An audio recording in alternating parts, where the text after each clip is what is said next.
Alrighty. Hello and welcome to the tutorial stream. I'm going to be starting off with some basic stuff, so if you've already somewhat experienced with Roblox Studio and Scale, then you might get a little bored at the beginning, but I'm going to be doing some stuff. I'm going to be looking into, I'm going to be going over stuff that I already did in the YouTube tutorials, but then I'm going to do like custom switches, time signals, making your own functions on the controller. And then after that, we can do whatever you guys ask in the comments. That's why I wanted to do it live.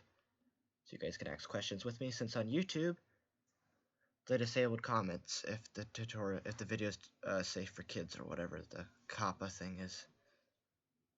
So I guess the first thing to do is, if you want to create your own studio game, for those who are new, you can go to the Create tab up here. And then it'll take you to a page just like this. You'll probably only have, if you've never made a game before, it'll probably only have one game. It'll say your username, place number 1, or whatever. You can either use that one, or you can hit create new game. And then you can click a template if you want. I prefer just using the base plate. And then you can go basic settings to change the name and all that stuff. I'm going to call this live stream building. Genre, I'm just going to leave it at all, because why not? For row scale, the base controller supports computer, phone, and tablet. It does not support console, so leave that unchecked. But you can. This basically allows you to say that your game is available to play on these devices. So if I turned off phone, you couldn't play on the phone. If you check off computer, no one on a computer can play your game, sadly. Maximum player count is the maximum of people in your game. Server fill, I'm not fully sure what this is. It's I'm assuming it's how many spots it reserves. Judging by this is them saying that they will optimize it for the best social gameplay. I choose just to leave it on this. You can make it so it fills servers as full as possible before creating more servers, or you can customize how many slots to reserve. So like if your game has a lot of people who want to be like with their own friends, you could reserve some slots so that no one would join in those slots unless they're friends with someone who's already in the game. That type of thing. But and these are VIP servers, so people can have their own servers. If you don't have premium, it takes like 90% of the money, so you won't earn as much. So, and that's like the only reason I have premium, is so I can make a little bit more off of it. But I'm not really looking to make money off this, so I'm gonna turn VIP servers off. Advanced setting, you can do all this stuff. I'm gonna go ahead and go to allow copying. By doing this, make sure to read the disclaimer. By checking this box, you are granting every other user of Roblox the right to use the content you are now sharing. If you do not want to grant this right, please do not check this box. That means they can take your game and make their own version of it. Oh, I can try. I don't. My microphone is interesting. Hold on. Let's see. I don't think I can turn it up.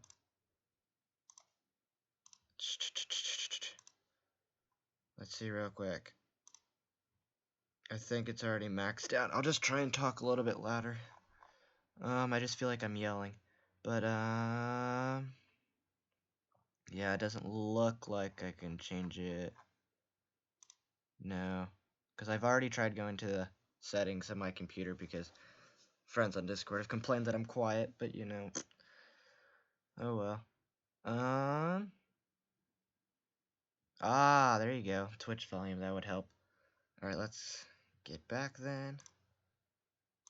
Alright, so we can go back. I'm gonna have this allowed copying, and then I'm gonna go ahead and that means you guys can go ahead and copy the game as well afterwards if you ever need to grab something out of it, which I think is a good thing for something. So then I'll go ahead and make this public.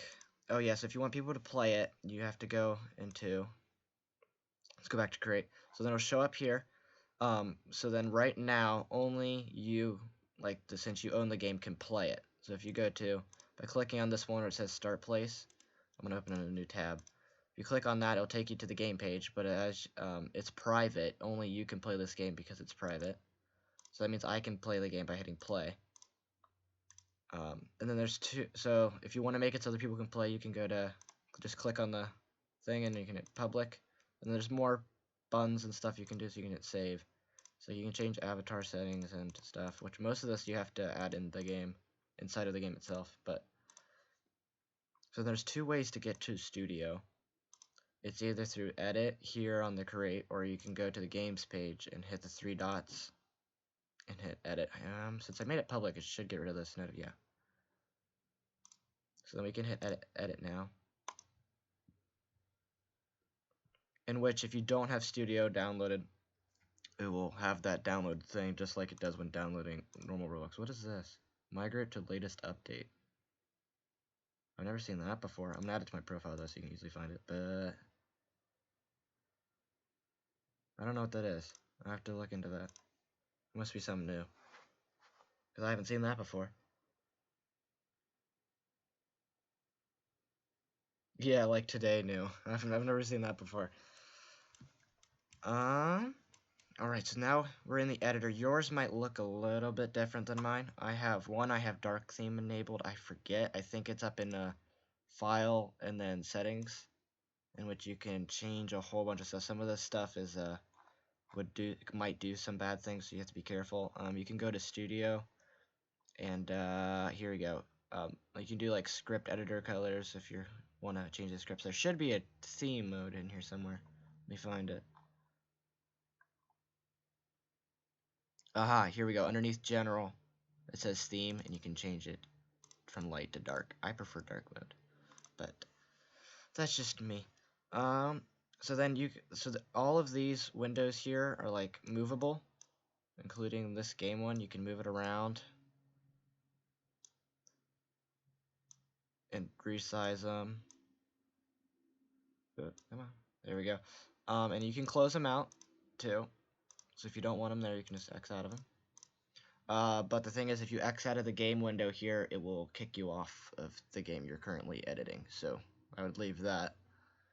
If you want to open more tabs, or if you accidentally closed them or whatever, you can hit the View tab up here in the top. Just hit View.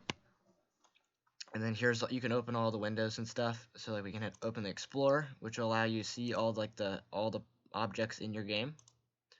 Properties allows you to edit the properties of those objects. Let's see. Toolbox will allow you to access the toolbox if you want to get models, images, meshes, audio plugins, all that fun stuff.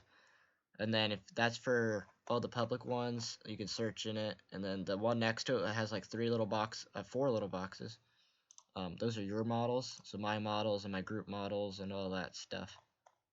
So you can go to like group models and you can see all the fun stuff, public or private. I haven't looked at the other ones. Recent, and what's this? Oh, I guess that must be your models themselves. Huh. Okay, I haven't played with all these buttons. Oh, and you can also add filters too. And by clicking the plus button here, you can inspect it more. So you can look at it. You can look inside of it too, which I thought was the coolest thing ever. So if you're ever paranoid about what you're inserting, you can look before you insert it, so that you can see everything he has. You can see the rating, give it likes and stuff, the person who made it and all that. If you ever need the asset ID, you can go down to the three dots down here and get that for some reason, and all that fun stuff. Another thing I would have open is the output. If you're gonna work with stuff, I'm gonna go ahead and clear output. So basically, if there's ever an error, it will pop up in here when you run your game. It's gonna pop up in there, especially when you're coding. It's very helpful. Is there anything else we really need? Team create. This is a interesting feature. It was really nice when they added it. It's still in beta. It's always been in beta. If you want to make it so your friends can join you, then you can just hit turn on, and then you can add people from your friends list. There'll be a little search bar, and you can just type in their username. But they have to be friends with you for that to happen. And then if you're working on a group game, then you turn on team create instantly. Everyone who's able to edit games as part of that group will be able to join. You don't have to add anyone through there. So yeah, there's that. Oh, and the terrain editor, that's how you like add terrain. So you can use the add terrain and all that. Create, if you just want to generate a big slab of terrain, it takes a while depending on how big you want it to be. Like it can take, and how powerful your computer is, it can take a long time. But that's what the generator is for. And if you ever want to clear all the terrain, you can just use the clear. But I don't play with terrain too much. Alright. So I would let's go back to the home page, which when you're making stuff, home and model tab will probably be what you're going back and forth the most. So I like to stay on the home page as much as possible. Let's go over these tools up here. So the select tool just allows you to select stuff inside of the workspace, which I probably should insert a part to show you. Let's jump over the insert. You can use this to insert parts if you want. Drop down to add different types of blocks. You can just hit, it would generate just a part. To insert, yeah, let's start that sentence over. There's normally multiple ways you can do things inside of these game engines. It goes along with pretty much any game engine. There's multiple ways to go about doing something, which is actually quite nice. But it also makes it kind of hard to teach you all the ways. Another way is to right click and hit insert part or insert object, and you can select out of a whole big list. Or you can go to workplace and hit this plus sign over here and go through the list of stuff. The nice thing about this, doing the plus thing over here in the Work Explorer, you can search. So if I want to search for a part, it just shows me the part. So then I can add a truss part and all that fun stuff. So then and then up here, then the move tool, it's probably my favorite tool. It gives you the 3 axes, Y, X, and Z axis. And so that means when you're dragging on those arrows, it locks it to that axis. So that means it's not moving this way or up and down when I'm moving it. Unlike if I was just to grab it with the select tool and move it, it's moving all over the place, so it's not exactly exact. This way it's much more precise. You can also move it in the ground. If yours won't move into the ground, it's probably because you have collisions on. If you do have it on, it'll have this little like highlight behind it. Constraints, that just allows you to see like the constraints. Constraints are a little bit more advanced. I don't think I'll go over them in this tutorial, but if you want to learn more about them, you can just look it up. Just look up constraints, Roblox, or Roblox constraints, and a whole bunch of stuff will come up. If you ever want to know something for Roblox, literally look up what your question is and just put Roblox somewhere in that, and then and stuff will come up.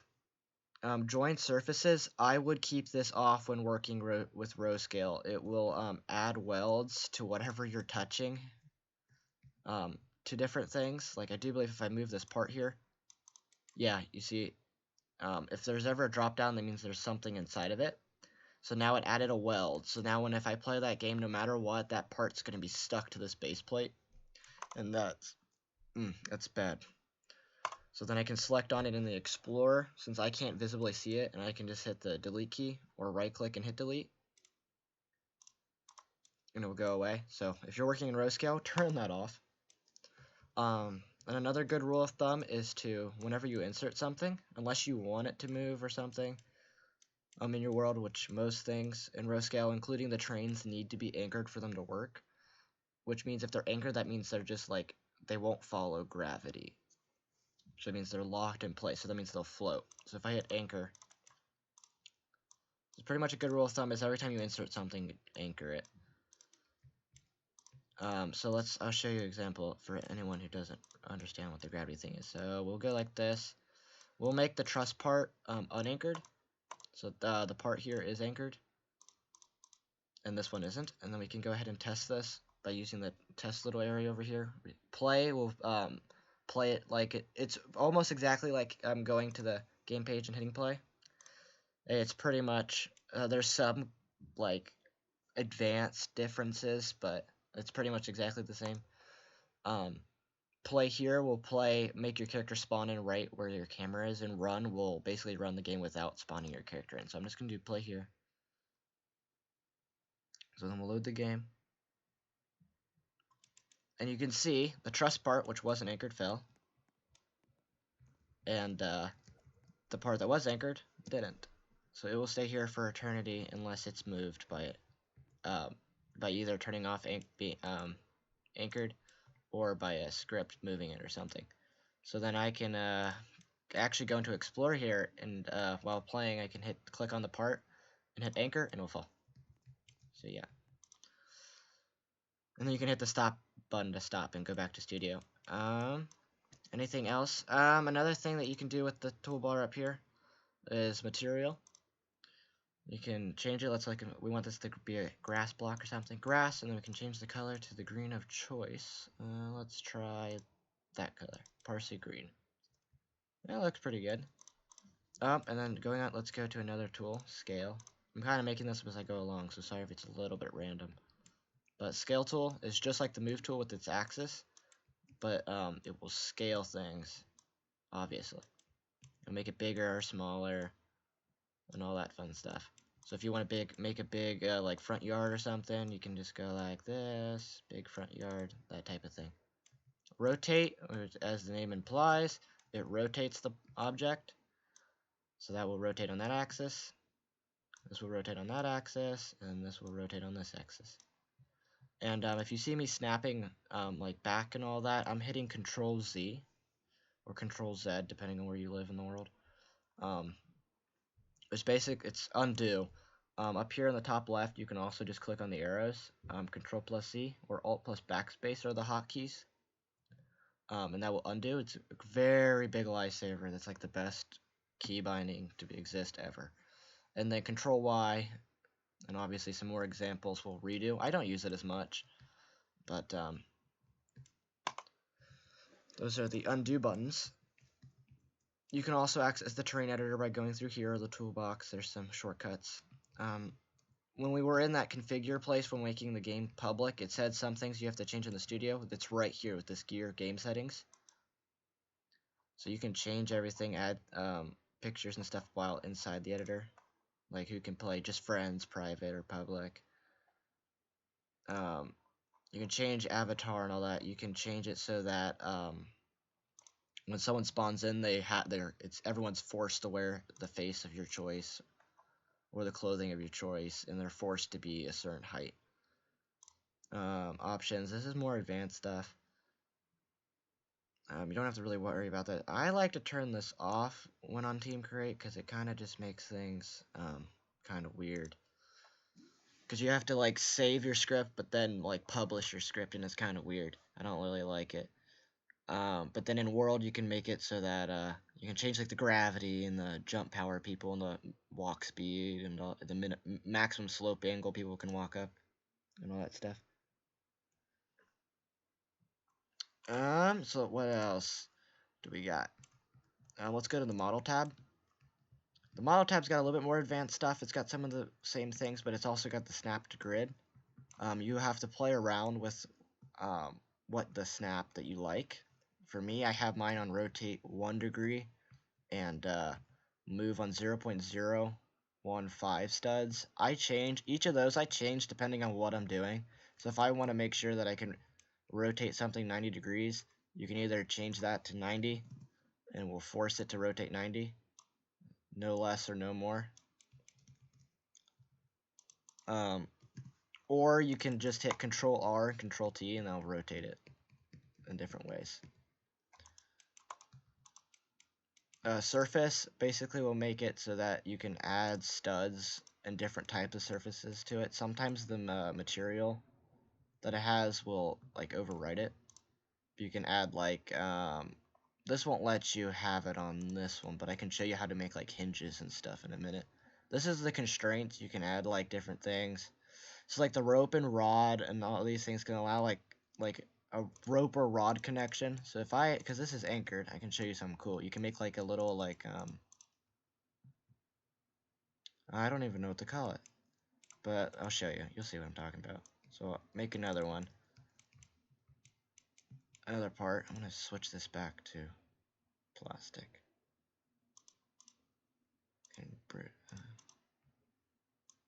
And I want it.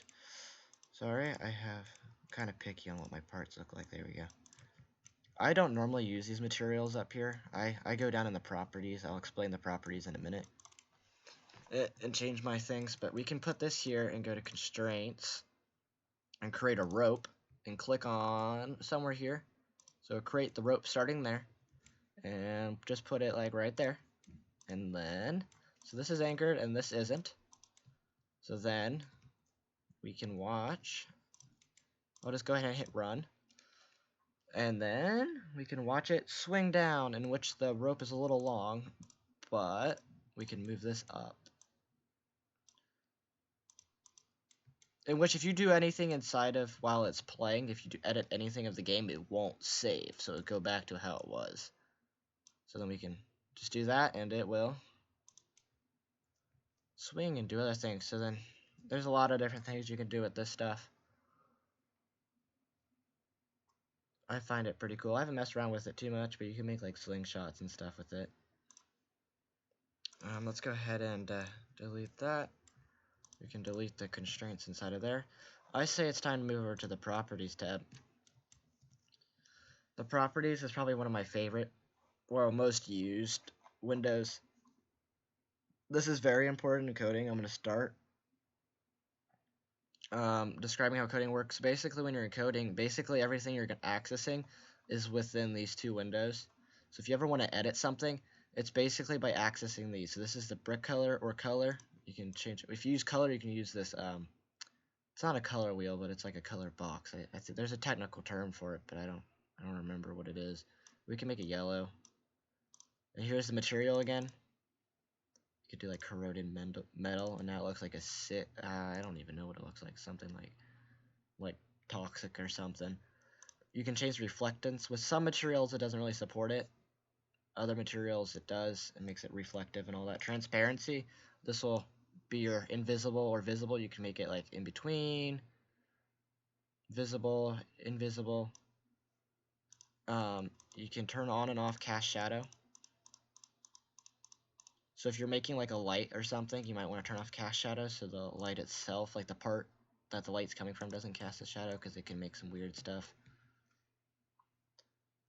Data, you can change the orientation in here, which you either going to change just by doing that, or you have to drop down. You can change them individually, so you can do 180. You can see it snapping. Position, it's just like the move tool. You can change it, so I can go to world origin 0, 0. I'll keep it up, so we'll go to like 0. So now it's going to be partially in the ground, but this is the world origin 0, 0, 0. So if you don't have a spawn location, your character will spawn here at 0, 0. I can show you that by hitting play. It should spawn here. Should spawn right on top of that pad. Yep, spawn right on top of it, dead center. And if you want to change spawn, like spawn areas, you can add a spawn location here in the model tab, and it will add a spawn. I don't know why they made it bigger. A while ago, I don't know when they changed it, but it used to be a 4 by 0.5 by 4. This is the classic spawn pad. This, I don't know why they made it massive, but there you go. So now if I do that, I will spawn there. And if you have more than one, by default, you'll spawn at a random one. There's ways, like teams and stuff like that, to make it so you spawn at a specific one.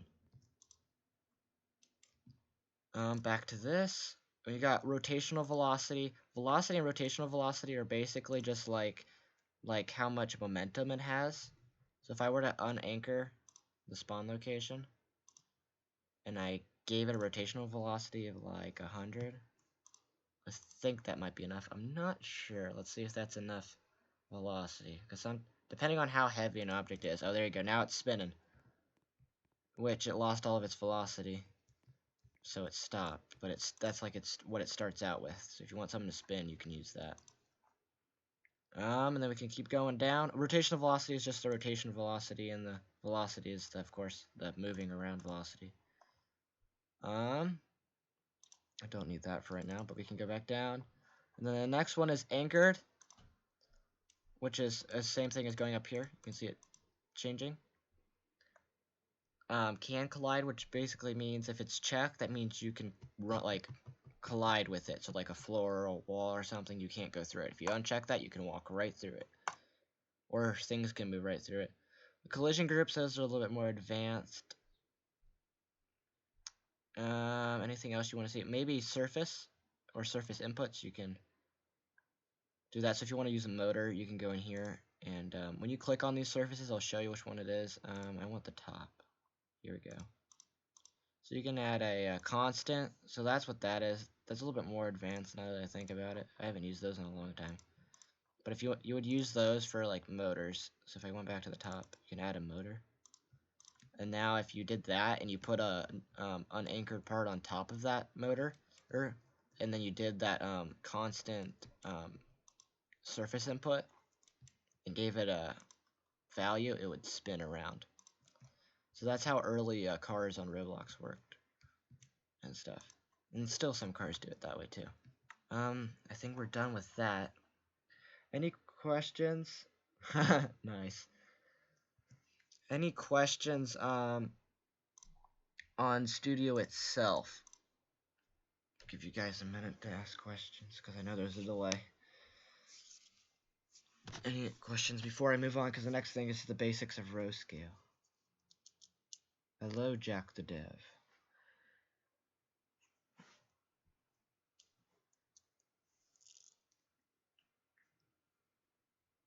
Oh, while you guys, if you guys are thinking of anything for studio questions, when you save your game, like hitting X, so actually if you want to save it, we're going here, save to Roblox, that will just save it in Studio. So if you want to go and hit play, it won't, the edit won't show up in the game. So you have, in order to do that, you have to do publish to Roblox. So publish to Roblox or Alt P, and it'll come up here in the output, and it will say was published successfully. If it's a big game or like Roblox's servers are going slow, like during the Bloxies, it was awful. I was trying to edit and it was just like not working, and I was like, this is horrible. But I normally just use the publish instead of saving, so I don't, because I'll forget to do the publish if I did it the other way around. But so I always, whenever I want to save, just hit Alt P and it'll tell you once it's published. So now if that, once it says published, you can go in game and play it. Alrighty.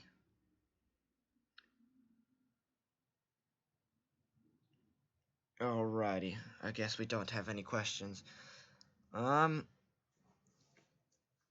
so I guess we can move on to row scale. So we can just go ahead. I'm gonna go ahead and go through my models. So I recommend going to the row scale groups page and getting the models, taking the models so they show up in your models easily. So I'm gonna scroll down to where I took the models. Grab the models. I'm gonna go ahead and insert the coal mine because that's a classic. Oh yeah, some of you were asking about the 3D. Well, I did it. I already pinged everyone.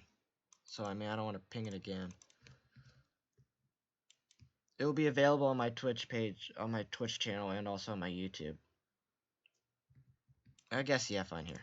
I'll do here. At here. Live.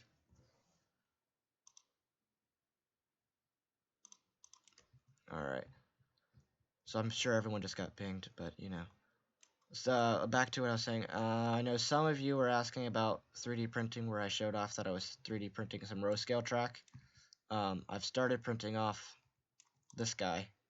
I have the base here, so I broke it up into pieces. I probably should have broken it up into even more pieces, because when there's like gaps like this, like overhanging things, 3D printers need to print supports, and since this is so small, like I just like can't get the supports off because it's basically just a solid brick right here where the stairs are. So it kind of looks weird, but I have the base done. The trucks are gonna look kind of the same way because of all the overhanging parts. I haven't done that yet, and then I still have to do the body, but it's to scale and it looks pretty cool. So back to the tutorial. So basically with the coal mine set, you just have to insert it, or any of the starter sets that row scale has come out with. It comes ready to go. You don't have to do anything with it. So we can go ahead and just hit play here. Da -da -da -da -da. I might print a curve, I don't know. Then you can just walk over the tool to pick it up and hit find address. And if you're watching this tutorial on row scale, you probably already know how to operate a row scale train. So, I'm not going to go into how to operate one. But I am going to play a little bit because it's fun. Oh, and a little sneak peek, if you didn't know, the hotkeys are on the back of the model.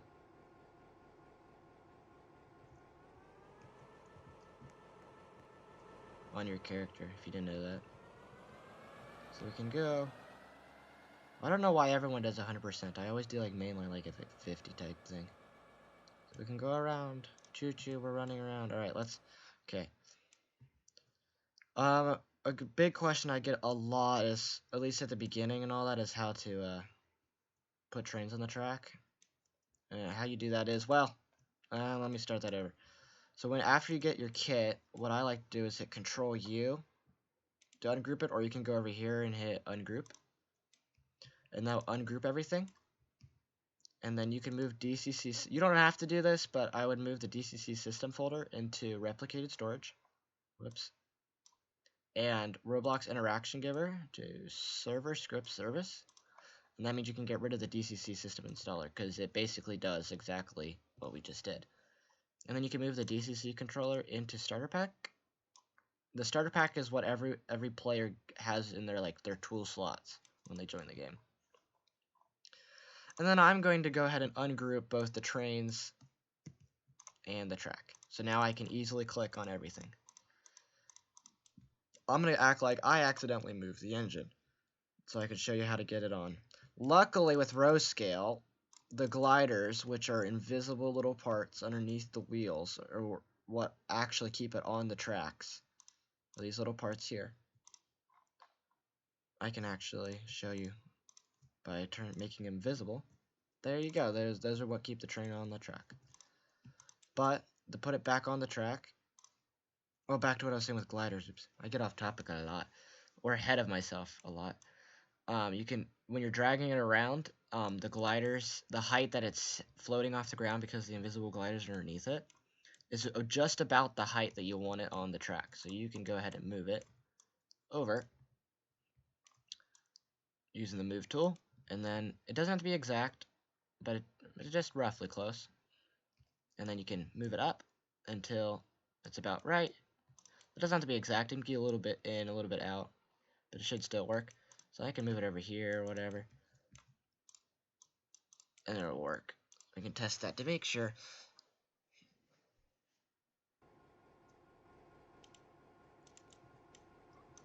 Here we go. And then you can move it, and it works. But now that I think about it, oops, wrong button.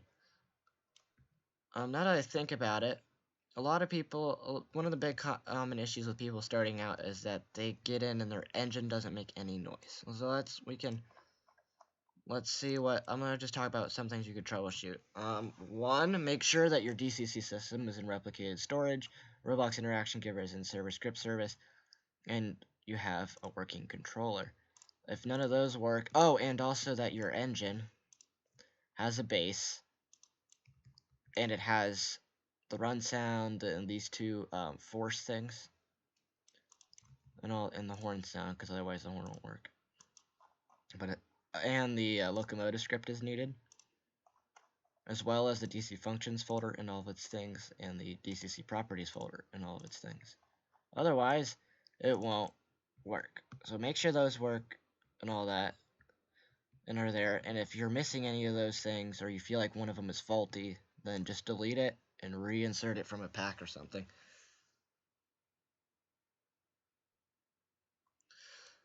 Alright, so there's that. And the same thing with rolling stock, same way with putting it on and off the track. It's really not that hard. Basics, that's pretty much laying track. We can go ahead and insert another track pack. We'll do the normal track pack. I'm gonna ungroup it because that's what I like to do. So then if you want to expand this for, let's say, You could just grab, you just hit Control C, Control V, or right click and hit copy and right click and hit paste. Or you can hit Control, if you hit Control D, or right click and duplicate, it will, if you have, as long as you have collisions off, it will make an exact copy of that, just like copying and pasting, but it will make it right in the same exact position as long as collisions is off. And then you can drag it, so if you ever want it to be the same exact height and all that. So these are now exactly the same height. But so you could do that and do all this lining up, but then it takes a long time and it is off a little bit and all that. But luckily, there's a plugin for that. It's called Track Snap. If you don't have it, you have to go over to the toolbox and hit plugins and just type in Track Snap. And it should be there. Why isn't it there? That's not good. Track Snap. Let's do lowercase. Does that pop up? No, that's not good. Should be there. What the heck? Oops. Why isn't it there? That's very bad. Why isn't it there? That's not good. Why isn't it showing up? Track Snap. That's not good.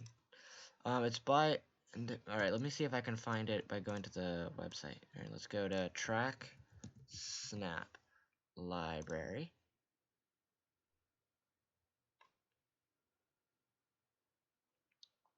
But in the library, you can access models and all that in here. So then you can go into here, plugins. You won't be able to take it from here.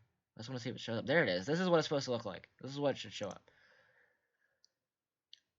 Maybe if we copy the name, maybe that will work. Because sometimes it's finicky. Let's try that.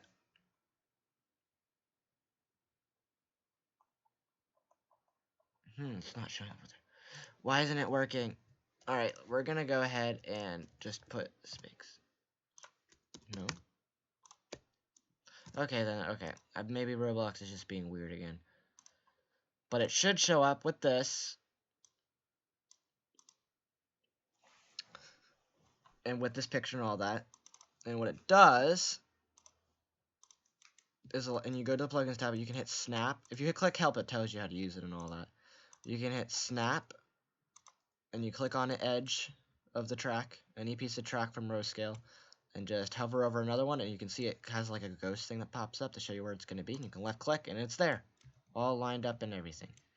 And if you want to move this one, you can hold control and left click and do that. So then you can, if you want straights and stuff, you can just spam click, and now you can have a really, really long piece of straight track. So then we'll just copy these curves over and make our way back. Because that's the basics of track snap. There. And now we have a nice big loop. One thing to note, one helpful thing to note. Oh, good. Got a link for it. Thank you, Ref. One thing to note with track snap is that doing the undo button, Control Z, won't work with track snap. It doesn't take into account the effects of the track snaps. If you did that, it won't do anything. So you have to actually go and move it back or do stuff. So if I hit Control Z, it's not gonna do anything. I'm hitting the undo button up here. It's not doing anything. Okay. Alrighty then. So I'm not sure if I'm gonna worry about making a massive layout, so I don't think I need any of these. Should point out, not many people use them. I don't use them either, but there are these tracks here that have these decoupling things on them. That will, when you stop a coupler over above them, it will decouple them. So I've never actually used them, but I assume they work because I've seen them before. I just never use them. Get rid of that. Which, if you want to select multiple things at once, you can just hold left click and hold and drag, and you can select everything. And you can move them as a group if you want. Wait, why didn't that? Oops. I figured that would allow me to do Control Z. Let's put that back. But as you saw when I hit Control Z, it did something entirely else. Oh, that was weird. This is what I call Roblox being Roblox. If something ever goes wrong, you can just blame it on Roblox. That's what I do and say it's just Roblox being Roblox. Yeah, I'm gonna fix this real quick. Da da da da da da. Boop, boop, boop, boop, boop.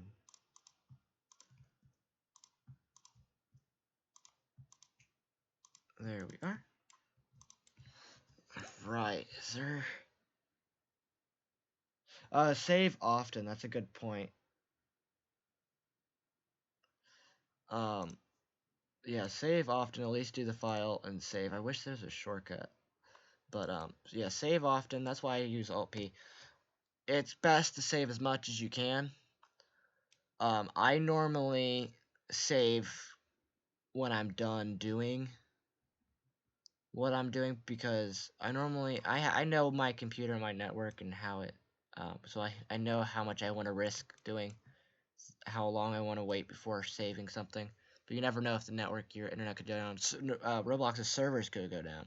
Like they were doing that at the block season. It was really bad. I lost some work doing that because I never realized because I was in a team create, so kind of lost connection and we're just doing stuff and X'd out of it without saving, and that didn't go well.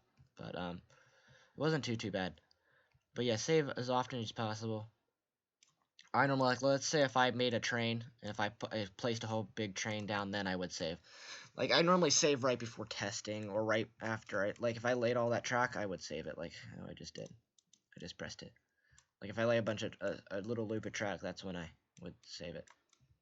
Like, I test my games a lot. So basically, I'll add a little test, add a little, even if it doesn't work fully, like if I'm coding, I'll add a little bit, make sure that works. Or doing what I want it to do. Team creates, when you X out of it, automatically saves as long as it's connected to the Roblox servers. That's the catch, and it doesn't really tell you if it's connected or not. Most of the time, it's reliable. You can pretty much rely on it. If you want to be able to tell if you're connected to the servers, up here it will say log in. Or when you hit the Alt-P to publish, it will say error or something like that. Normally, sometimes it will say disconnecting or something over here. And also, if you hit X on a team create and it asks you to save something, that means you weren't connected. So hit cancel and like save to file. So if you're in a team create and like the Roblox servers are down or your internet's down, you can't save it to Roblox. So what you want to do is save to file. And when the servers are back up or you're back on Wi-Fi, you open that save off your computer. You can hit open from file and open that save, and then you can publish to Roblox as and overwrite the game. So that's how you do that. Good point on saving. I can't think of any other basic row skill things I should cover. I'm trying to think of some. I think those are the basics. I'm gonna go over more row skill.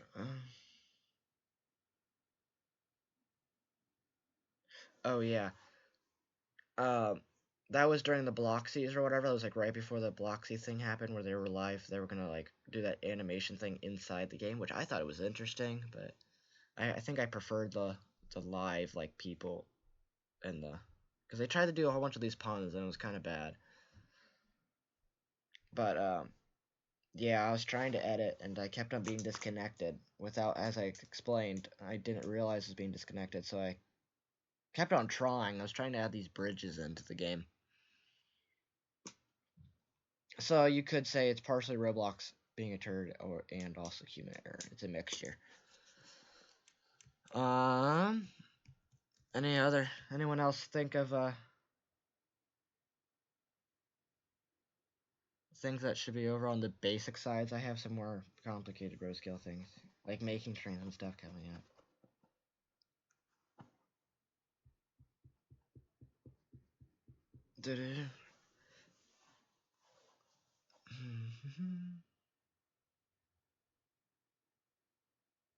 What, custom angles like like track.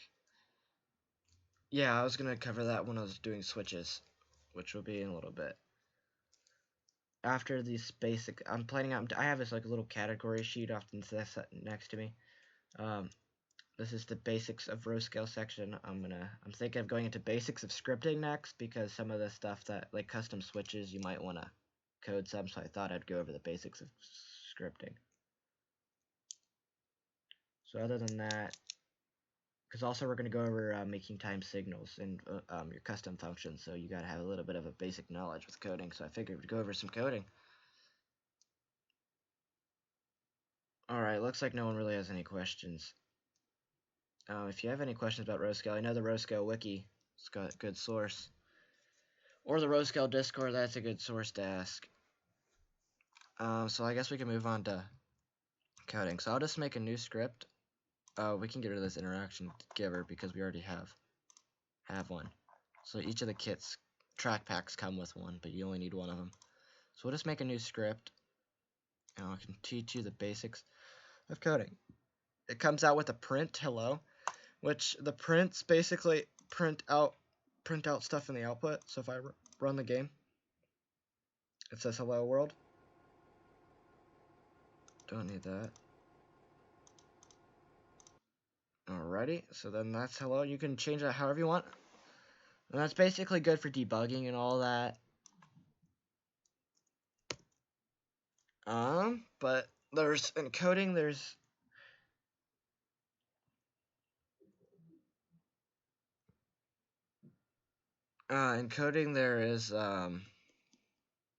basically everything revolves around like I do believe variables and objects and all that. So basically Roblox it uses Lua, a version of Lua, which is object-based code scripting, I think is the technical term for it. So it uses objects, so the Explorer is very helpful to have open. So we're editing the text of the script, which is its own object, you could say, inside of the Explorer. So when you type in stuff, luckily Roblox has like some autofill things. So if I can type in workspace, it fills that in, which technically workspace is the only one that works like that, but technically it's game. It's a child of game, workspace, which I'm hitting tab. You should be able to see on the overlay keys when I'm pressing. But technically all this stuff in here, everything is a child of game. So if you want to access players, using a code, you go game.players, you can see it pops up. But workspace, you don't need game. You can just do workspace. So that means it's access. Now you see, once we hit the dot, once you have a dot after something, you're either gonna be accessing its variables, like I can do gravity, and it pops up, or you can go to the children of that object. So let's go and find something that there's only one of, like the engine. So we can do dot mp15ac there. And then we can do dot, so now we can access the variables of this. So we can say, we can actually rename it when it launches a game, name and stuff like that. Or, again, you can access the children of that. So let's go find the base. There we go. We're going to make it, what we're going to do, we're going to make the horn sound when we enter the game. We can do base, then we can go dot, and there's a horn sound, and then let's look in the properties of this. Is playing is not checked. That means it won't be playing when it starts. So let's do that. Dot is playing equals true. However, I do believe that might get an error. The best way to do this is to do colon play. I'll have these two brackets come in afterwards. Not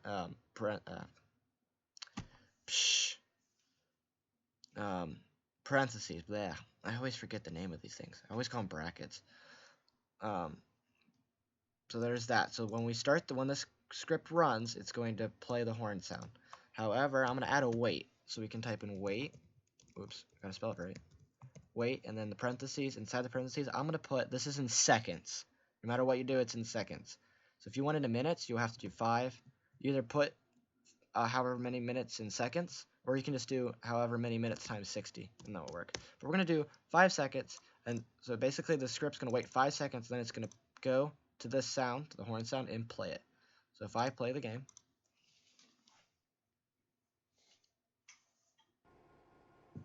we can wait 5 seconds. There you go, it played. I knocked something over, there we go. Okay, so we waited 5 seconds, and it played. So, it is quite... Once you get the hang of it, I would say coding is quite easy. Once you understand how it's working. So that goes with any sound effect. You can even create stuff. You can basically control the entire game from a script and all that. You can add stuff, delete stuff, all that fun stuff. Change values, and all that fun jazz. Variables, here we go. Variables, so you can type in, most people do local. We're going to create, there's several different types of values. You can create a number value, we're going to call it num equals a number, 5.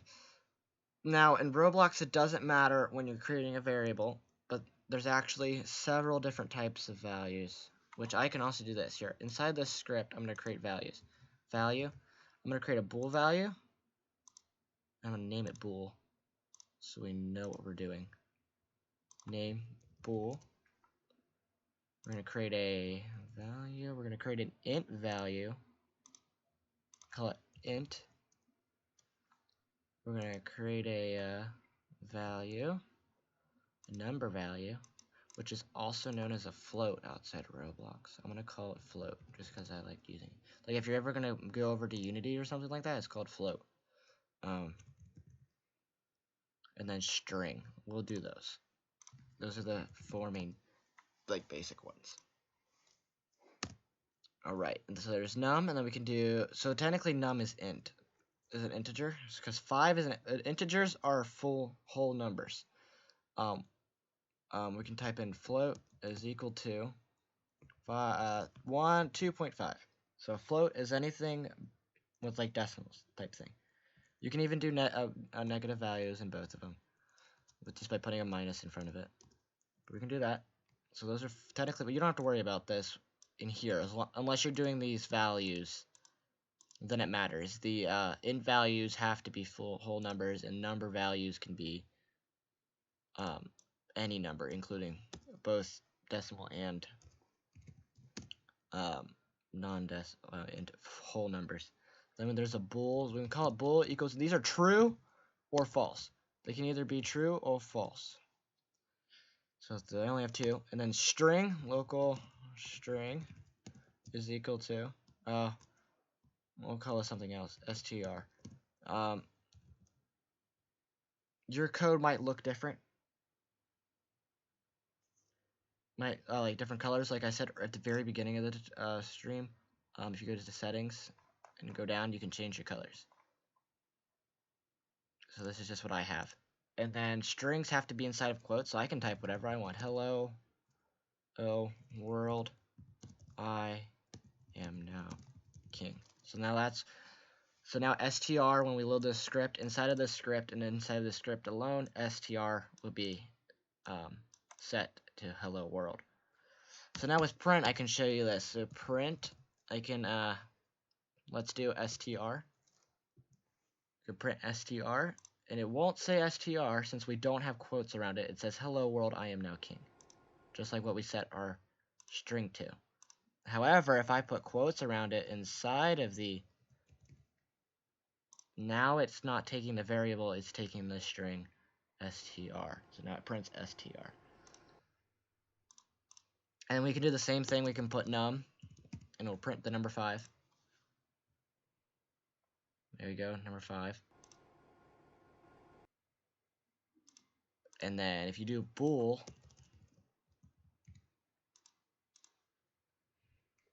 it should print false. Yep, false. And there you go. So that's some basic variables. Now, other things that they have are while and if statements. So we can do while true, do. So this is an infinite loop. But when you're doing while loops, you must put a wait inside of it of some type. Otherwise, your game will crash, and if you tested in the studio and you didn't save before doing that, you will lose all your work unless you were in a team create. You must add a weight. I do believe you don't have to put anything inside of it, but I still put 0.1 or something at least. So now if I do print str, and I'm actually going to change this to 1 second. So this is wait 1 second. So this is a forever loop. So forever while this game is running, it's going to print in the output that string. Now it's not going to go straight down because but it is technically. It's just saying that it's doing this multiple times. That's every second it's doing this, and it'll do it for eternity. All right. Those are while loops. You can change the true part. This is just the condition. So you can say while 1 is greater than 0. This is technically a forever loop as well, because 1 will always be greater than 0. So you can change whatever. So if you ever want to do something, so you could technically do a math equation in here, and you can say while your value that you're changing is less than 10. Then it would do it, and then once it does that. But you can use for loops for that, which we can talk about later. But then there's also if, which is, honestly, I think if statements are my favorite. If true, which is just like that, do, oops, end. Which, it's going to give an error because it doesn't really like that. But let's say if bool, oh, not do, it should, I forgot, it's then. I don't know why I forgot that. But if true, then this means it will run whatever's inside of this. So basically, as long as this condition right here is true, then it will run whatever is in between then and end. So I can show you this. So we'll do if bool, because this is saying, so basically, technically this is saying if false, then if bool is true, then, which it's equal to false, so it won't run in here. So if I put print num, it won't do anything. As you can see in the output over here, it doesn't do anything. However, if I go up here and say true, it says 5. Now, once it's done with the if, or if it's false, then it will skip below it and it will keep going down for whatever code's below it. However, you can also put an else inside of it. Else, then, so basically you can read it off. If bool is equal to true, then do this. Else, so if it's not true, if this isn't true, then it'll do whatever's in here. So it's stuff.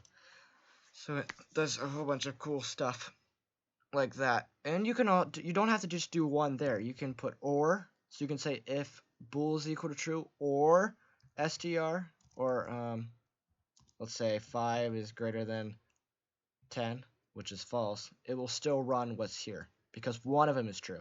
If you want both of them to be true, you type an and. Those are the basics of if statements. Now, for loops are a little bit more complicated. For, we can say whatever variable one, I like to use I, is equal, we can say equal to whatever you want to start. I normally start with 1 or 0. We can say comma. This is the end, so let's say it'll keep going until I is equal to 10. No, we just do 10, I'm sorry. 10. And then we can say, we don't have to put anything here because it's going to go up by 1.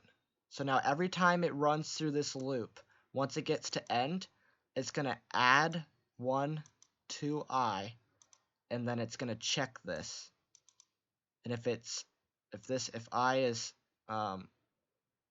less than 10, wait, this isn't right. I is less than 10. Wait, there's something wrong here. No, let's try that, huh? So we can just do print I. I feel like there's something wrong. Why do I feel like something's wrong? So it should go, no, that's right, okay. So until it gets to 10, as you can see, it's counting up. and we should be able to count it down. So if we want to count down to 10, we can go to 20 and add another one and do -1. So now this is going to be -1. So the third one is what it's going up or down by, what it's changing by every time. So now it's counting down. There we go. I did have a Minecraft server for just a few of my friends. I stopped paying for it because I only did a month or whatever. But if you want to follow the affiliate link that's on my Twitch page, you can if you want. They have some cheap Minecraft servers. They start at $2.50 a month, and they're pretty good. You can do mod packs and stuff. You can do both Bedrock Edition and Java Edition if you want to do that. All right, I think that's enough for scripts for now. I think that will be helpful for what we're going to do in the future. All right, so now we're going to make a row scale locomotive. So what I'm going to do, I'm going to copy. What I like to do is I copy the a pre-made one, either one I've already made or one from the kit like I just did. And then we're just gonna get rid of everything that I don't want. So the things it needs is the advanced weld, the DCC locomotive script, the is rolling stock, the gliders, the directional lights if you want headlights and stuff on it, the row scale couplers if you want a couple things, DCC functions and DCC properties. In order for it to move, all you need is DCC properties, DCC functions, glider, locomotive script, advanced weld, and is rolling stock, and the base. You also need to make sure to keep the base. Those are the requirements for moving. Because the base has the stuff. These forces are what actually move it, so you need that stuff to work. Alrighty. So what I'm gonna do, I'm going to just remove things I don't need. You can either, when it's in a model, or you can hold left Alt and left click, and you can access directly inside the model. So I'm gonna delete all but these front two. Get rid of that. I'm gonna make a really weird locomotive. The stuff I'm gonna be building in this tutorial are gonna be really simple things, not fully complete.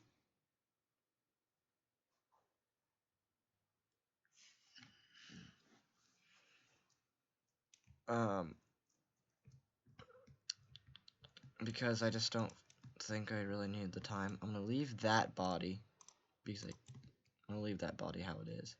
Now this body is a union. If you want to access it into separate parts, you can hit separate up here, and it will break it into pieces. There we go.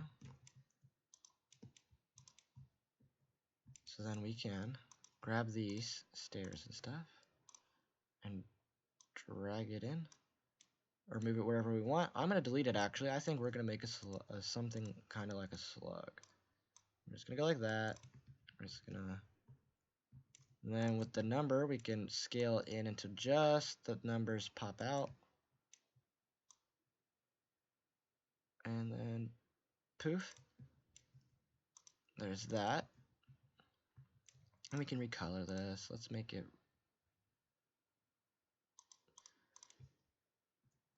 That's alright. I'm not really going for looks right now. And you can add grills and stuff, decals, and however you want to do it. Looking off real pictures, making them up. Doing whatever you want. I'm going to go ahead and move just get rid of the bell because I don't really care. We can move the directional lights, which the directional lights, how they work is they turn on based on the direction. When you hit forward reverse, which ones they go to is by the orientation. So right now these are the front, and if I want to copy these, I'll copy these and just drag them to the back. In order for these to turn on when it's facing backwards, we're gonna rotate it twice so that they're facing the opposite direction. Now it'll work. In which I can just copy these as well and add more lights. And do that. Kind of looks like he has a face now. So there we are. So now we have a custom engine. This is all you have to do. If you want to have custom parts, you can just add stuff to inside this model. As long as there isn't another model inside, who really cares? If you want to add another part, you can just drag it in. Now this is a model, so it won't work very well. But it won't work. However, you can just that's like you dragging another part. I just didn't have another part to access, so I'm gonna go ahead and put that back where it was. And then we got that, and if you want to change the number, so down in the properties is all the properties of things. So like the DCC address, you can change the starting number of it. So we can go, let's go 666. Wait, no, that's probably offensive. Some people might. Let's go 782. Consensus address, leave that at 0. Unique address, I would keep that checked. Max speed, unless you're doing like a permanent consensus with a few engines and you want them all to be on the same, and then you can change the consensus address or something like that. Max speed is max power is the max amount of power it can use. Max speed is how fast it can go. Acceleration is how fast it accelerates, and deceleration, of course, is deceleration. Direction reversed is you can just leave that how it is, because that value will change as you're selecting forward reverse on the controller. DC functions, we'll go into that at the end of this tutorial when we talk about making functions on the controller, which will be fun. And then you don't have to touch anything else unless you want to really customize it, which we can put this over here. Here, we'll put this behind the engine over here. We can have a tandem. Oh, I didn't insert the consensus editor. Probably should do that. Alright. So let's go ahead and insert the consensus editor. So we have to go find it. Where are you? That's the programmer and consensus editor. I want to put that in the starter pack. And then that means we can try playing this here and make sure that our engine works.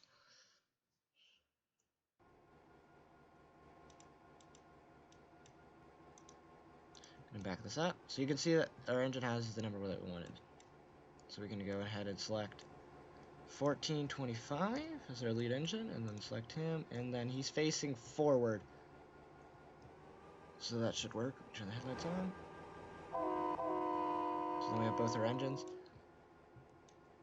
So that's how. I'm going to take this off the consensus though. I want to run it separately. Come on. Here we go. So now let's make sure the lights on this guy work. So yep, he's backing up. Those lights work, and then forward, that light work. Yes, sir. There we are. So now we have our very own engine.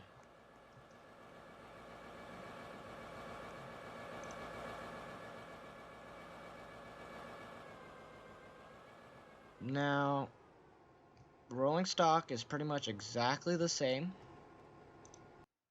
except that you don't need anything, any of those scripts or anything. All you need is advanced weld and is rolling stock, and the gliders and couplers, which you want because it's a rail car. But it's basically just an engine. Well, an engine's basically just a freight car, so they're pretty much exactly the same, except that the engine has the locomotive script and like the properties and all that inside of it. So you can just, all you need is the gliders. So then we can just go ahead and get rid of the frame and all that fun stuff. Yeah, let's have a boxcar with floating hatches, yes. Because it's literally the same thing. There's no really point in going over it, because it's the same thing. That's what we just did. Just move the parts, or insert parts as you please. Make sure that they're anchored. That's a good point. And I would make sure that all your parts in your engine do not have CanClide, except for the gliders and the couplers. Those are the only parts that should have CanClide. Otherwise, people can run into them and all that. But as you can see, our new freight car is wonderful. It's the ghost box car. Goodbye. Oh, another thing to note when you're making a game, this is helpful. When I just relinquished my engine, so now I have no control over it. This is to show off like maybe me leaving the game and there's other people still on. And my train's still running. You might not want that. So if you don't want that to happen, so if someone leaves or relinquishes an engine, if you go to your DCC system, check the go to the bool value, stop locos on relinquish, and just click check yes. So when that happens, when someone relinquishes their engine or leaves the game, the train that they're controlling will come to an instant halt, and everyone else can move it if they so choose. So yeah, those are that. What do I have? Loadable rolling stock. Alright, fun. This is also really easy. So I guess we should make some loadable rolling stock. I'm just gonna use the coal cart because it's simple. Alright, here we go. Let's add it. First, you gotta add a load. So I'm gonna go in here and find, where's one of the square gliders? Because I want something to copy. Yeah, there we go.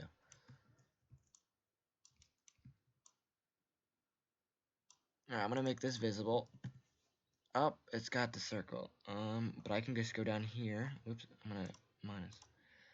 And I can change the shape to block, and now it looks like a block. Perfect. Now I'm gonna go and make it so that it doesn't overhang the car, so it doesn't come out of it, but it's inside of it. So we're gonna make a coal load. And then we can go like this. Voila. And let's get our coal, and I'm gonna rename it from glider to coal. And then we're gonna make it slate material, I think. Yeah, there we go. So now we got a nice coal load. Named it coal, and that's all we technically have to do. So now all we have to do here is add a part. I'm gonna anchor it, and we're gonna call it loader. We're gonna make it 0.5 transparency. We're gonna make like green or something so we know it's a loader by just looking at it. And then let's put it at about the height. Now this is a different way of doing it than I did in my YouTube videos, but that's because there's many ways of doing it. So we can just do that. This is probably simpler than the other way. We can go into script. Got a script inside of it. Oh, we probably should make sure that it's not CanCled so you can go through it. There we go. So now we have a script which is inside of the loader. We're going to type in function. So now the functions will only be run when they're called, which I'll show you how to do that in a minute. Function, you can call it whatever you want. I'm going to call it touch with the two parentheses, and then hit enter, and it has an end. What we're going to do is, inside the parentheses, type in hit. So now that hit is going to be whatever object is touching the loader part. So I'm going to type in a hit. So we're going to get that object dot. I'm going to do if hit dot name. So we're going to get that object's name property is equal to coal. Then we're going to say hit dot transparency is equal to 0. That's all we have to do. We're going to then call it. We're going to say script dot parent dot touched connect touch. So that's one way to call it. So that's whenever the part is touched, it's going to call that function. Another way to call a function is to type in its name and then just the parentheses. And then inside the parentheses, if it's got something in here, that means it's a parameter.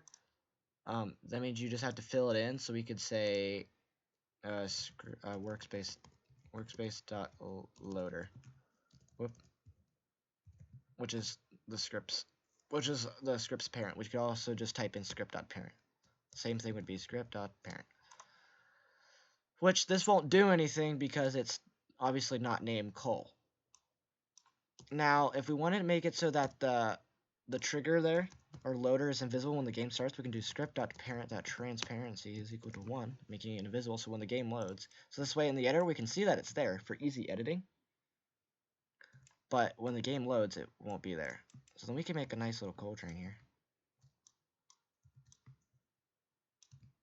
Which we probably should make it so each of the pieces of coal are invisible so it actually does something.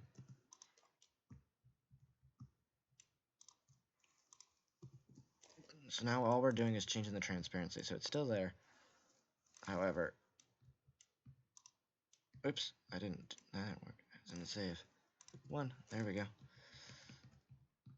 Alright, so now we have an empty coal train, in which we're gonna go ahead and hit play.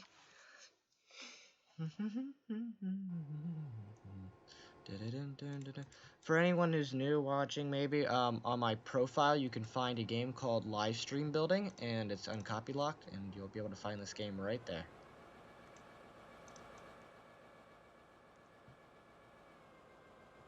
Okay, so we can back up our custom-made engine into our coal cars, and we can just back up, in which we can't see the loader, but we should be able to see it, and then there you go, it's loading the coal cars. So now we're off away on our coal train.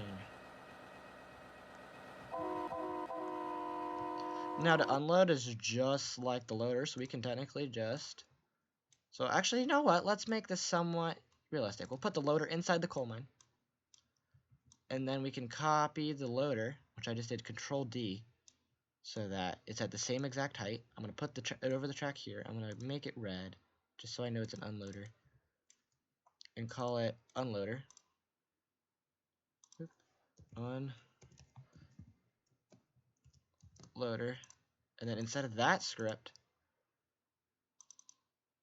whoops, let's make sure I'm opening the right one. So I don't want the loader, so we can hide that and then open that script. Alright. So let's make it so transparency is equal to 1. So now that will unload it. So then we can grab the cars.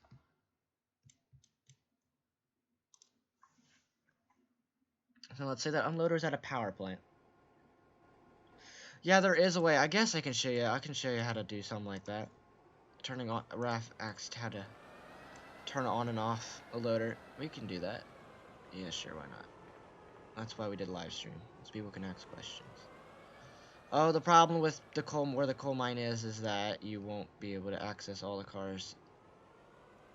You won't be able to fill them up because the siding's too short. But we'll try our best. So we're gonna back up through the coal mine. In which, using script and all that, you can make like a smoke or something pop up. Oh, can we make it? Oh yeah, we got them all to load. Yay! Which is as simple as accessing the smoke effect or whatever. Like I've been using the dot, how I showed you, just going through its children, and then changing its enabled property, just changing that on and off.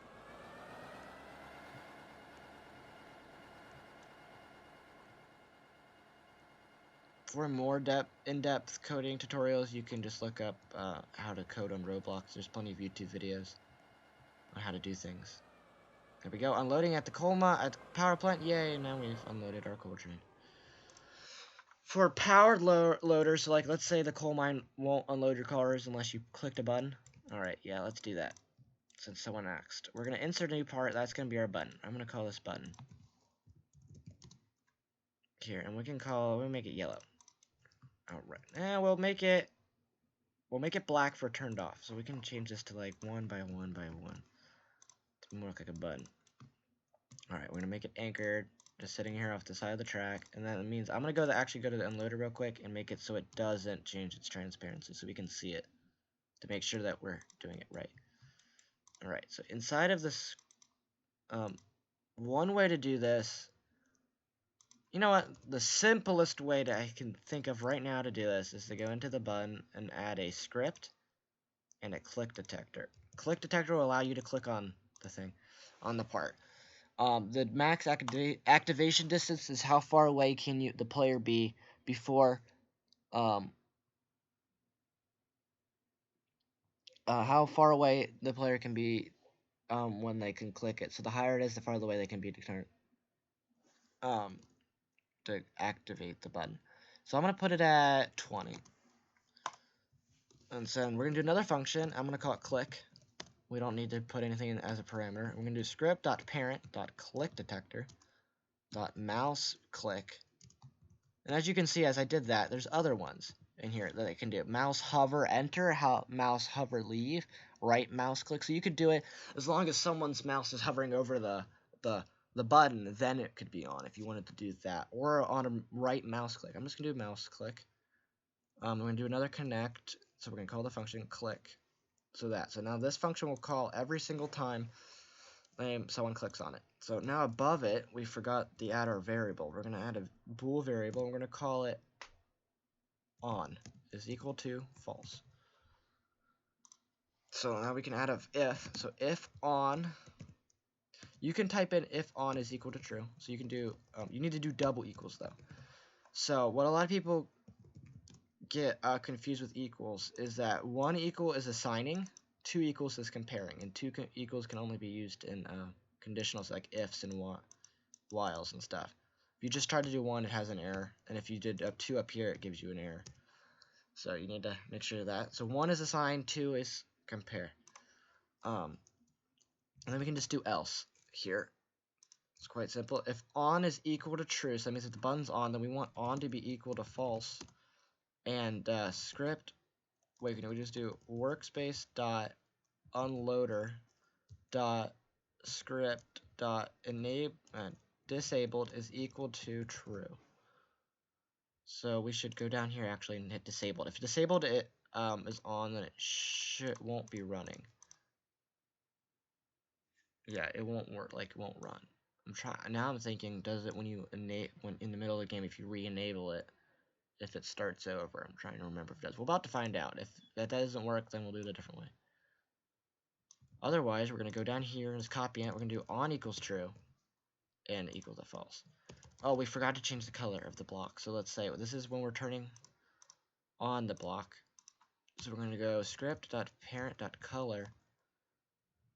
And we'll do .brick color is equal to brick color dot new, and we'll just do brick color dot green.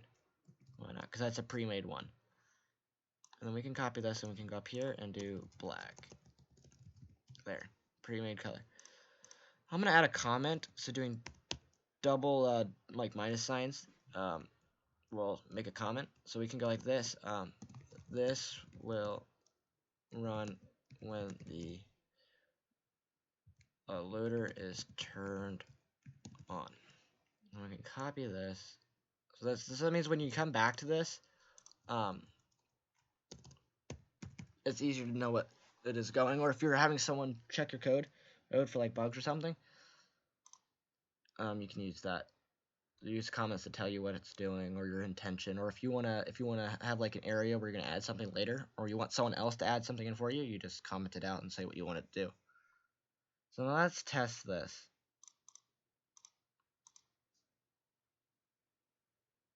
I hope this works. It should work. Let's grab a train. We're gonna have to load it.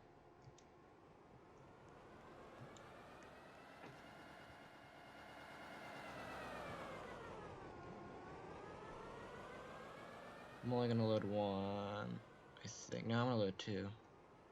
Or else three. I don't really know what I'm doing.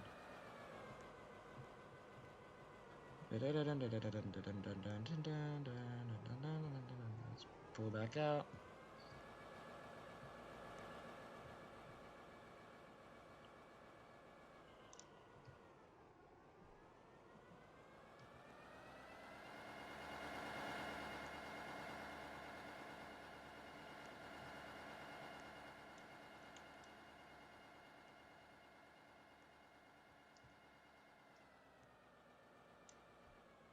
Okay, so it shouldn't unload anything. Correct. It doesn't unload. Now it should unload things when we stop it. Turn green. That means it's on, hopefully. Yeah, it worked. Good, good, good. I was about to be worried there. But it worked. So now you can turn it off. So now if a coal train passes by, it won't do anything. So now it's turned back off.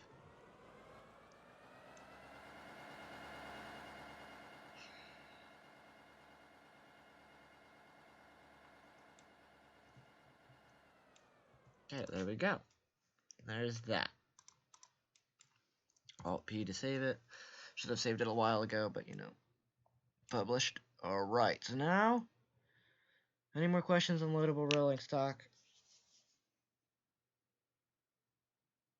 Go back to what? Oh, the code? Yeah. Here, the button.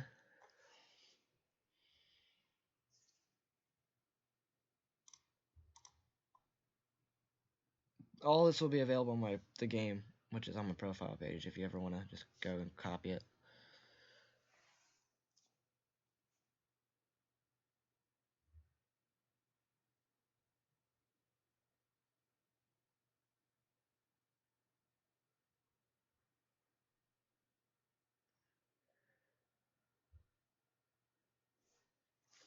Alrighty, coolio. So if there's no other things about loading, which loading isn't really complicated, it's just making your load, whatever your load is, visible or invisible. It's the basic way of doing it. Let's move on to custom switches, which I know people have asked for. Woohoo! Which switches are also very easy, which I'm surprised people keep asking about because they're really easy. All right, here we go. We're gonna copy this switch. We're actually gonna install it somewhere. Let's find a good place to put this. Now this is gonna look really bad because I just don't feel like lining these up right now. So it's gonna, the ties are gonna be all messed up, but it still will work. You won't want to do this. It's ties in the core, but you won't want to do this whole like overlapping thing because it waste of track and part count in your game. But we'll add some track going off of it. There, so we have a little bit of train going over to make sure it works. In which, oh wait, we probably should insert a curve or something. I'm gonna add, oh wait, custom switches. Should I start? I don't know if I want to start a switch from scratch because that takes a while. It doesn't take too terribly long. It just takes a while because you have to change all the parts. But I'm gonna tell you how the switch. Is that okay with you guys if I just tell you how the switch works? It's really simple. I think that'd be all right. So basically, how a switch works is that you'll see the parts that are called rails do not change.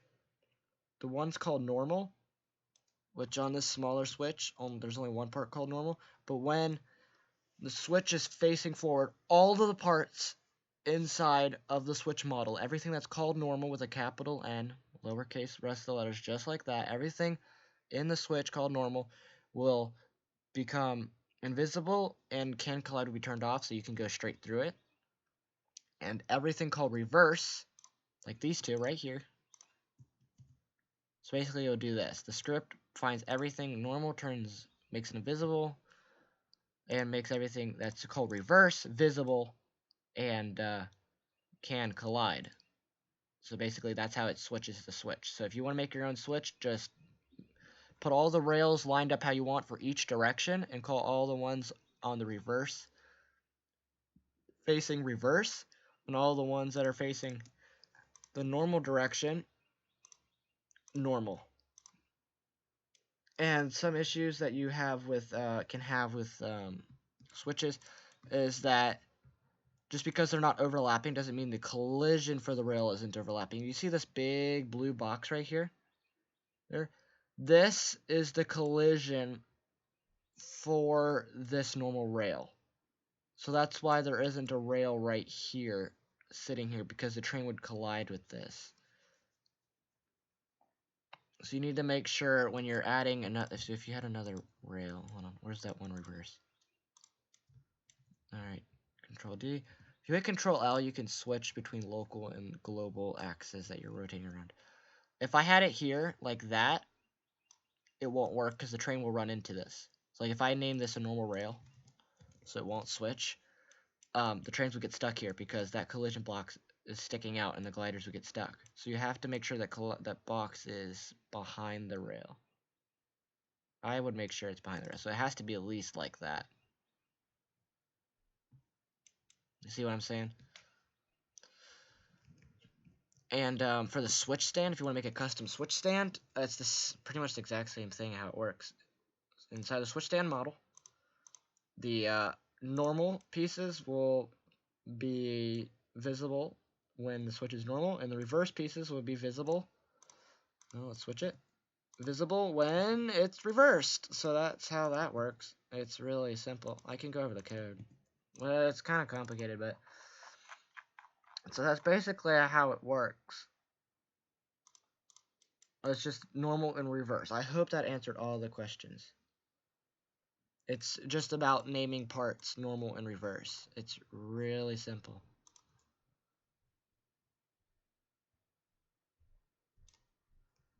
I can get rid of this part. Let's move these back in here. Because I know I got some messages on the ANG Discord about custom switches. They're really simple. I would recommend that everyone who has longer rolling stock, longer than this, so anything like modern, or with longer engines and all that, to have longer switches and not these tight curves, so at least curves from the medium pack or large pack. So yeah, because it just makes it look a lot better. There isn't as much overhang, and it's less likely for longer cars to get stuck on. I really recommend making longer switches. It will just make your game look way better. Alright, time signals. Who wants to do time signals? Because I think I answered all I can answer about the switch. Because it's just normal reverses. It's really simple. Alright, since I've always been running the trains this way, we're gonna add a time signal. It's gonna look really bad. So, I'm warning you right now. It's just gonna be a little post with some little lights on it. It's not gonna be much. I'm gonna call it back. I like to name my parts. I'm gonna make it black. Oh, we're gonna make a little box here, I guess. A little signal post. Not to scale. Then we can go up here and add a cylinder. And I'm gonna scale this down. I'm gonna call this green, because it's gonna be my green light. You're gonna have to make sure, when you're coding, make sure you name all your parts differently. Or appropriately, so you know what they are. So like this is going to be the green light. And we can scale this so that that hitbox is. So it's like that. So then we can make this green. We'll make it smooth plastic just so it looks better. Oops. Like that. And then we can go ahead and add, oops. And then we can add a yellow and a red. I'm gonna name this red. Make this red. And you can just play with the visuals of it later. But this is basically like adding a traffic light. But then I'm gonna go to yellow, red, and since I'm gonna make it timed. Oops, not green. Where's it go? Where's my yellow? I didn't name it. Oops. Yellow.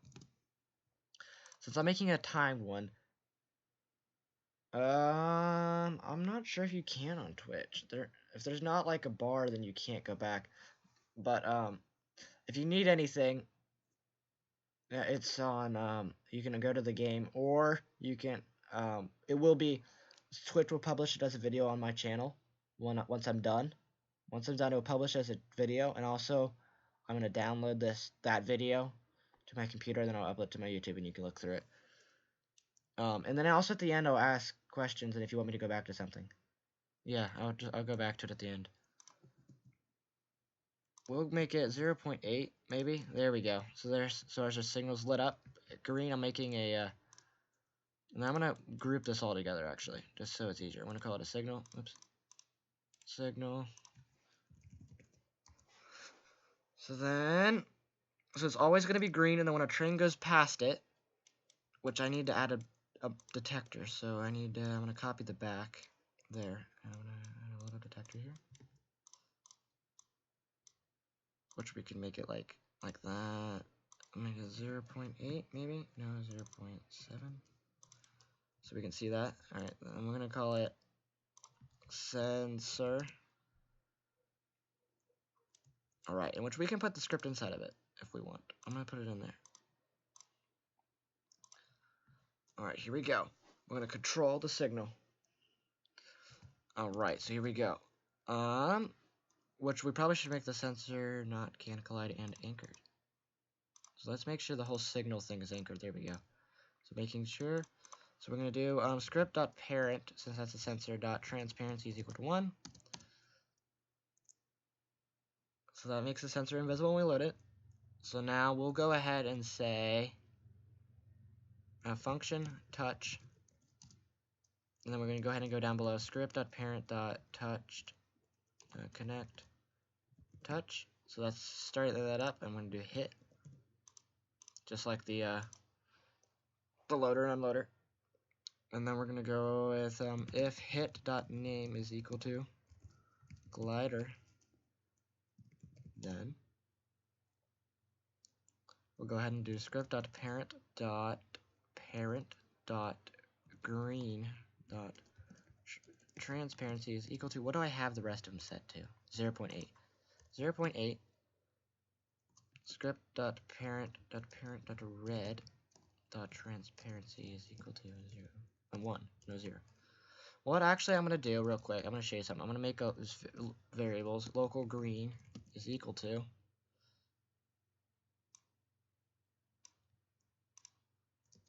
script.parent.parent.green. Local red is equal to script.parent.parent.red.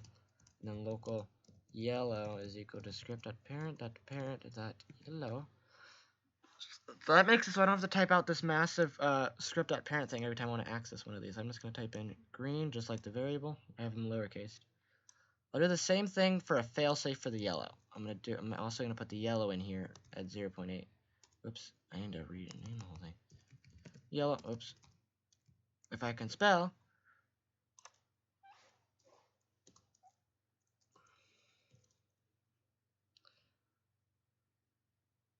Alright, and then we can technically just do wait.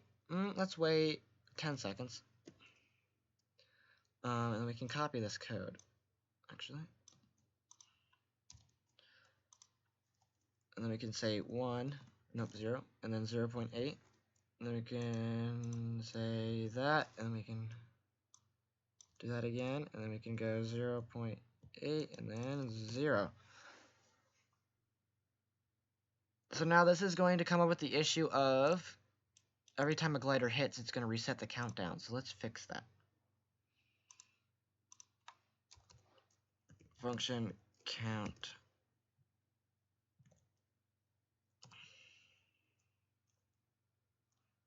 For I equals 1. No, wait. Well, let's do a global variable. So local count is equal to countdown is equal to, let's say, a total of 10 for each of them. Well, 10 seconds for each of them, so we're going to do 20. So count, alright, we're going to go while countdown, oops, countdown is greater than equal, greater than 0, do wait 1, countdown is equal to countdown minus 1, in which we can do that. So that means below that, wait, no, we can do countdown is equal to 10. So we'll do this, and then we'll go like this after that while.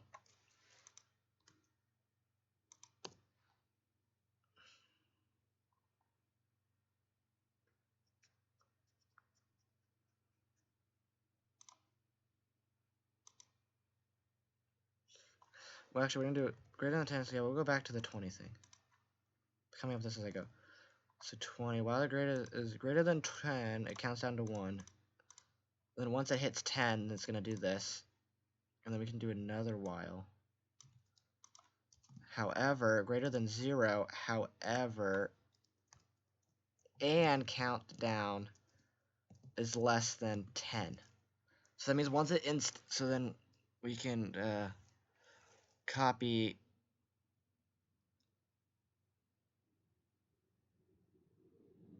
wait. Yeah, okay, so then we can copy the red thing. No, this is going back to green. So this just changes it to green.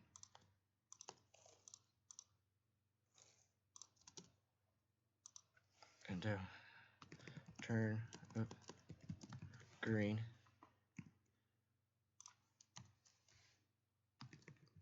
Turn yellow.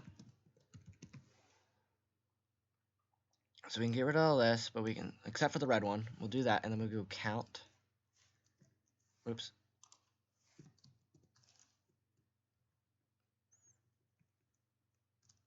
And then countdown is equal to 20. So it's resetting it every time. Right? It should work now. In theory.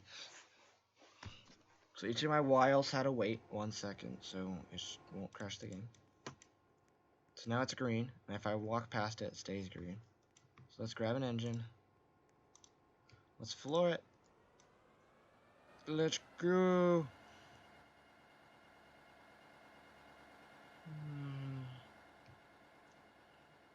Whoops, someone's trying to call me. What the heck? I don't know who that is. So don't know that because I'm doing that. There's Brad. Oops, let's stop that.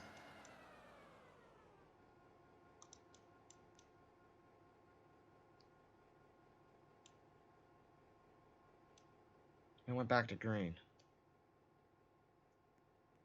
That's not good. Why did I do that? It's not been 20 seconds.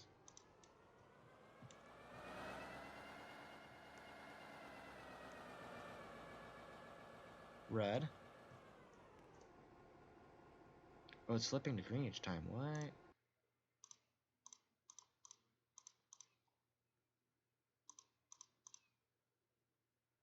Oh. Alright, 0 point.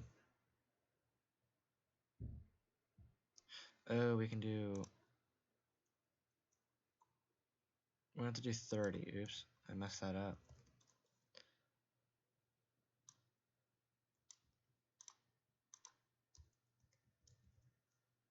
It's greater than 20.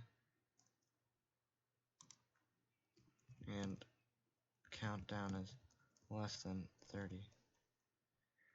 No, 20.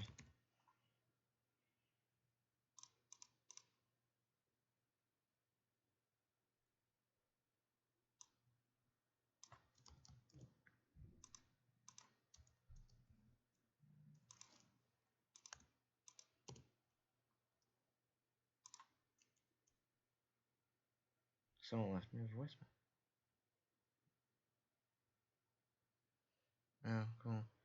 I feel like I messed this up for some reason. So then after that red countdown, there's that. Then I have... No. So it stays yellow. Wait, no. So it turns to red, counts down to yellow. Counts down.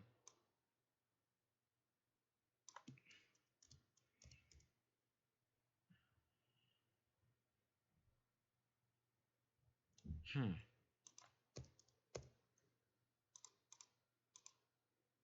30. We can do this. Local has hit is equal to false. Has hit equal to true. If has hit, then is equal to false. Let's do that. Is equal to false. Then we can do all this fun stuff. And at the bottom of this, we do has hit is equal to false. In which that means we don't really need this type of countdown. Yeah, we can get rid of this complicated countdown now. In which we technically don't even need this function anymore. We could put this in there, but I'm going to leave this how it is. Gonna structure this a little bit better. Turn that, and then wait 10. Wait 10.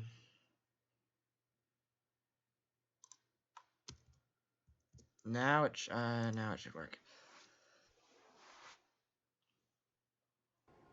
Ugh.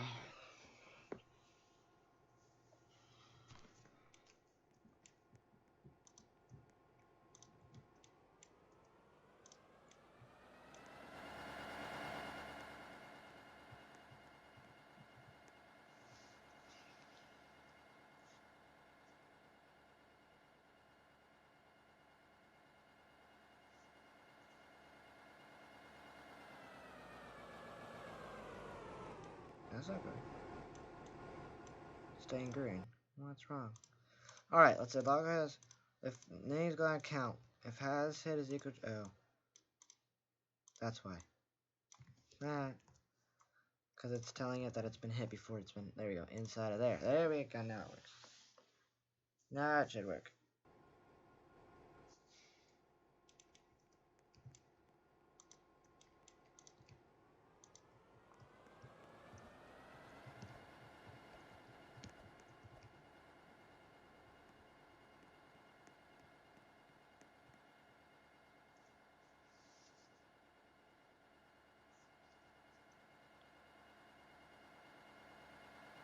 There we go, red. Wait 10 seconds. So let's say we're another train that's behind another. Now we know there's a train ahead of us. We're gonna stop.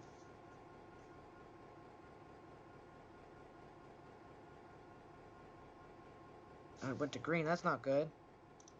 Did I mess up the... Oh, it's got a double red. Aha. Now it works. Now it works, I promise you. Now it works. Now it works. Now it works. We're gonna test it though.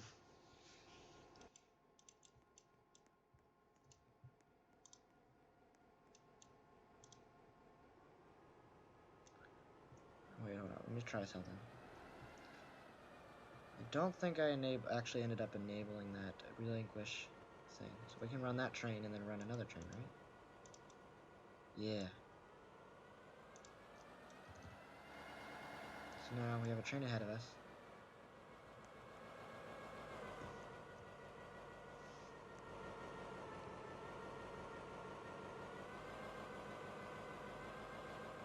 Which looks, knocked it down to red.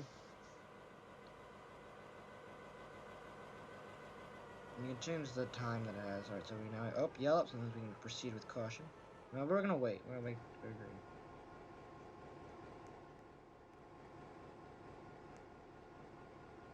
Green, yeah, now we can go. So yeah, now we have a working signal. Alrighty. P.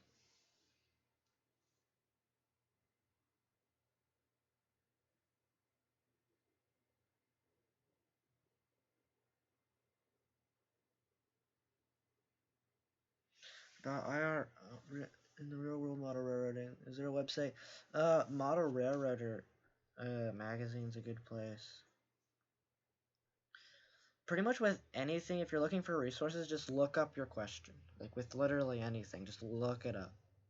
Just look it up and rephrase it. If you don't find what you're looking for, rephrase it. Like rephrase it to something else, and then you'll eventually find what you want to find most of the time.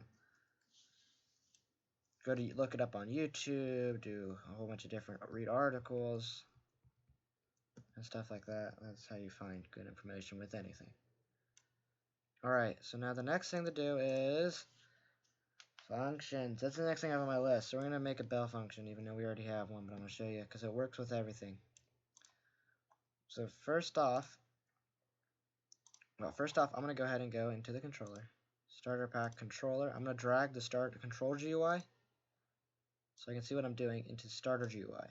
So we can see it. Now I'm going to open it up. Frame. Functions. And I'm going to copy the horn. Control D. I'm going to rename it bell. Button. We're gonna make it so it says bell on it, going down to the text of it. Oh wait, we don't want to do that. We want to name the text of there, text label. So we want bell. And then we can move this using the position. Where is it? Position X. Wow, it's at 666. That's interesting. 0.1. 0. Actually, what is 0.8? No, 0.9. It's just a temporary thing anyways. Bell, there we go. So we have that, bell, called bell. And then we can go and put this back into the controller. Go to keyboard control. We're going to add a function. Where is it? Here we go. You just copy the horn one. Copy. We're going to name it. Put B as the key binding. Bell. Whoops. If I can spell. And then we can copy the horn activate. Default keybinds dot bell. I can't spell here. And then bell activate. And then we can go into the engine. That should be it if I remember correctly. We can go into the functions and add a. I'm going to copy the horn again. I'm going to call. Oops. I'm going to keep the module part. I'm going to call it bell. It's important to make sure your spelling's the same. We're going to the bass, and we're going to add another sound, which we can just copy the horn. again. Bell. We're gonna loop it. We're gonna go find a bell sound. Audio. In the toolbox, bell. Just anything. You can make it whatever the heck you want, but. Whoops. Here, let's do that one. And I'm gonna go and just insert that, and I can grab the sound ID, copy, means we don't need this anymore. Go back in the engine, bell sound, paste it, make sure the loop is on, because we want it to loop. Then we can go down into the bell module. We can get rid of a lot of this. I'm gonna go ahead and get rid of all of that.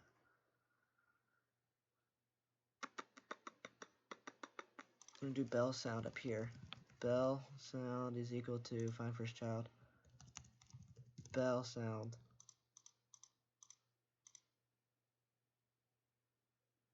Invoke data. Data.bell is what you want to change. I think that's all you have to change it here. So let's say, and then we can say bell on is equal to false. And say if bell on is equal to false, then bell sound play.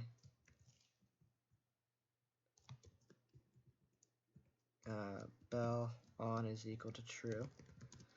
Else, let's copy this. I'm going to say stop and false. That should work.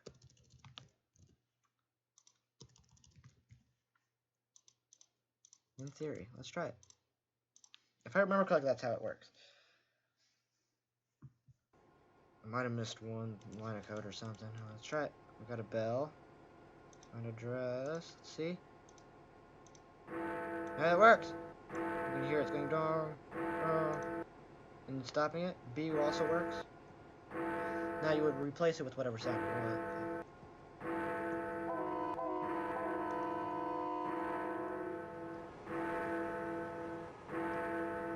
We got a working bell.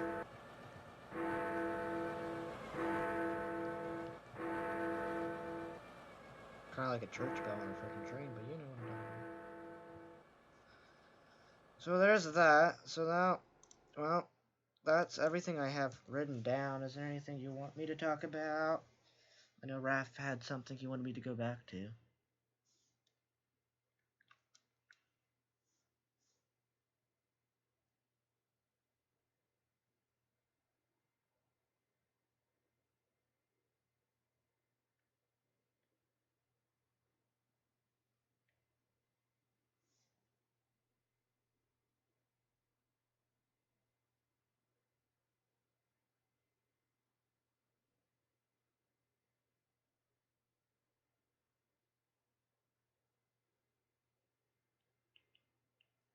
I think you were asking about the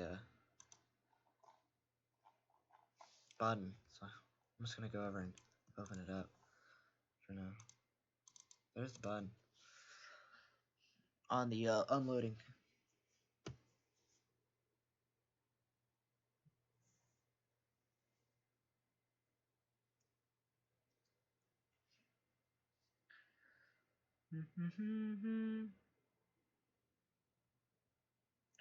So if there isn't anything that you guys want me to go over today,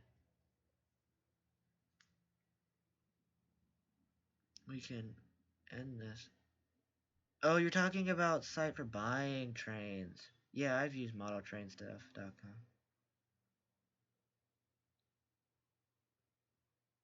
And there's also Train World. But the problem is that, Lombard Hobbies too.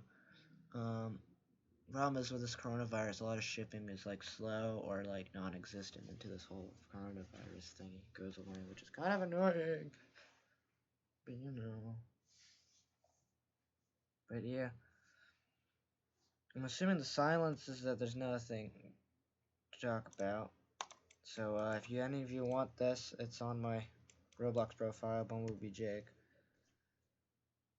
which you can just go to. What's this? Baking Place platform. Okay, whatever. And then click that. You're gonna go to my profile. You're gonna search me up, but we can search it up. Bumblebee Jake. Oops. Bumblebee Jake players. There we go. Yes, I know it's this. Oh, look at all these people copying. Some of them were things I made a long time ago. And then you can go to creations, live stream building. It's right here. And it's uncopied locked. So you can just go up here and hit edit. You won't see all this stuff, but you'll see edit. Alrighty. So if you ever want anything out of that, you can. I think I'm going to end this here then. Because it's been going on for 2 hours. Woohoo! So I'm going to go ahead and upload this to YouTube as well. So that's going to take a bit. But yep, I hope I answered some questions.